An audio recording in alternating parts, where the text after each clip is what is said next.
நாதாரம் நீயாகி உன் பேரன்பில் என்னைத் தேற்றுமே. கற்பாறை மேல் துணையாகி என் கரம் பற்றி வழி நடத்துமே. உன்னை நம்பியே உயிர் வாழ்கிறேன், இறை உன்னில் சரணாகிறேன். உன்னை நம்பியே உயிர் வாழ்கிறேன், இறை உன்னில் சரணாகிறேன். என் ஆதாரம் நீயாகி உன் பேரன்பில் என்னைத் தேற்றுமே. மலையென பகைவர் எழுந்து வந்தாலும் மறைப்பினில் வைத்து காத்திடுகின்றே. நேரிய மனத்தோர் நன்மைகள் அடைந்திட காவலாயிருப்பேன். கருணையில் அனுப்பி இருமாப்பில் நடப்போர்க்கு பதில் கொடுக்கின்றே. இறைவாவும் அடியோர்க்கு பலம் தருகின்றே. போற்றுவேன் நான் போற்றுவேன், போற்றி தினம் வாழுவேன். என் நினைவெல்லாம் நீதானையா. போற்றுவேன் நான் போற்றுவேன், போற்றி தினம் வாழுவேன். என் நினைவெல்லாம் நீதானையா. என் ஆதாரம் நீயாகி உன் பேரன்பில் என்னைத் தேற்றுமே. ஹாய் குட்டீஸ், எல்லாரும் எப்படி இருக்கிறீங்க?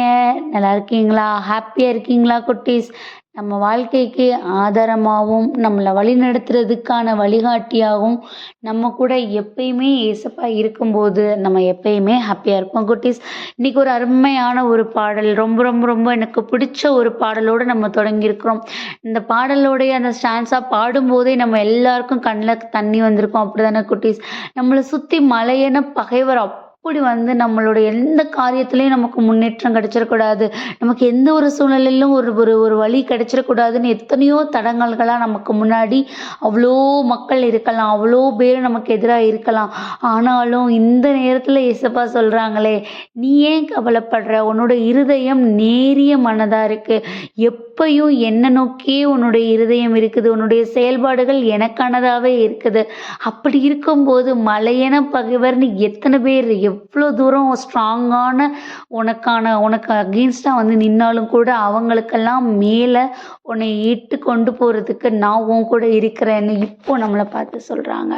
ஸோ ரொம்பவே ஒரு டச்சிங்கான ஒரு வரிகள் குட்டீஸ். இது வெறும் வரிகளாக இல்லாமல் நம்மளுடைய லைஃபோட இதை கனெக்ட் பண்ணி பார்த்தோன்னா இப்போ வரைக்கும் நம்ம நடந்து வர்ற பாதையில் எவ்வளவோ கெடல்ஸ் இருந்தாலும் கூட நம்மளை இவ்வளோ தூரமாக பாதுகாப்பாக அரவணைச்சு அதுலேருந்து மீட்டு கொண்டுட்டு வந்த ஏசப்பாவுடைய உண்மையான அன்பும் அவருடைய அரவணைப்பும் அவர் நம்மளுடைய லைஃபுக்கு எவ்வளோ முக்கியம், எவ்வளவோ அவர் நமக்கு ஆதாரமாக இருக்கிறாரு அப்படிங்கிறத நம்ம ரொம்பவே அருமையாக புரிஞ்சுக்கலாம் குட்டீஸ். ஸோ அதை தான் இன்றைக்கும் கூட நமக்கு அருமையான இந்த பாடல் வழியாக வெளிப்படுத்தியிருக்காங்க.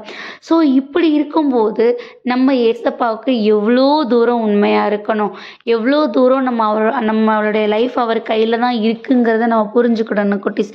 இதுக்கு ஒரு அருமையான வசனமும் இருக்குது. உபாகமம் 33:27 அநாதி தேவனே உனக்கு அடைக்கலம், அவருடைய நித்திய புயங்கள் உனக்கு ஆதாரம். எல்லா சூழ்நிலையில் உள்ள நமக்கும் இந்த வசனம் கண்டிப்பாக போய் டச் பண்ணும் குட்டீஸ். ஏன்னா அவர் மட்டும்தான் நம்ம லைஃப்பில் அடைக்கலம், அவர் மட்டும்தான் நம்ம லைஃப்பில் நிரந்தரம். ஸோ நிரந்தரமான அவரை நம்ம பற்றி பிடிச்சிக்கிறதுக்கு தயாராக இருக்கணுமா குட்டீஸ்? அது ஒன்றும் இல்லை குட்டீஸ், ஒரு சிம்பிளான ஒரு விஷயந்தான். நம்ம ஒரு மலை மேலே நின்றுட்டுருக்கோம், நம்ம அங்கேருந்து ஸ்லிப்பாகி விழ போகிறோம் தெரிஞ்சதுன்னா நம்ம கை ஆட்டோமேட்டிக்காக விழக்கூடாது அப்படிங்கிறதுக்காக ஏதோ ஒன்று ஸ்ட்ராங்கான விஷயத்தை போய் பிடிக்கணும்னு நினைக்கும். ஸோ அந்த நேரத்திலேயே உங்கள் கைக்கிட்ட நல்ல ஸ்ட்ராங்கான ஒரு ஊசியான ஒரு பாறை இருக்குது, அதே நேரத்தில் மணலான ஒரு மேடு இருக்குது. ஸோ இது ரெண்டில் நீங்கள் எதை பிடிச்சி நீங்கள் உங்களை காப்பாற்றிக்கணும்னு நினைப்பீங்க? ஏன்னா மணலை நீங்கள் பிடிச்சி அது அதுக்கும் அது மேடாக இருந்தாலும் கூட நீங்கள் அதை பிடிச்சி ஏறன்னு நினைக்கும் போது உங்களுக்கு அவ்வளோ தூரம் சேஃப் இருக்காது. ஆனால் கூர்மையாக ஸ்ட்ராங்காக பதிஞ்சிருக்கிற ஒரு பாறையை நம்ம என்ன பண்ண முடியும், நம்பி அதை பிடிச்சி அதில் நம்ம ஸ்ட்ரென்தன் பண்ணி நம்ம அதில் விழுந்துடாமல் எந்திரிச்சு வர முடியும். அப்படி தானே குட்டீஸ்? அதுதான் நம்ம லைஃபோட கனெக்ட் பண்ணிக்க வேண்டிய விஷயம்.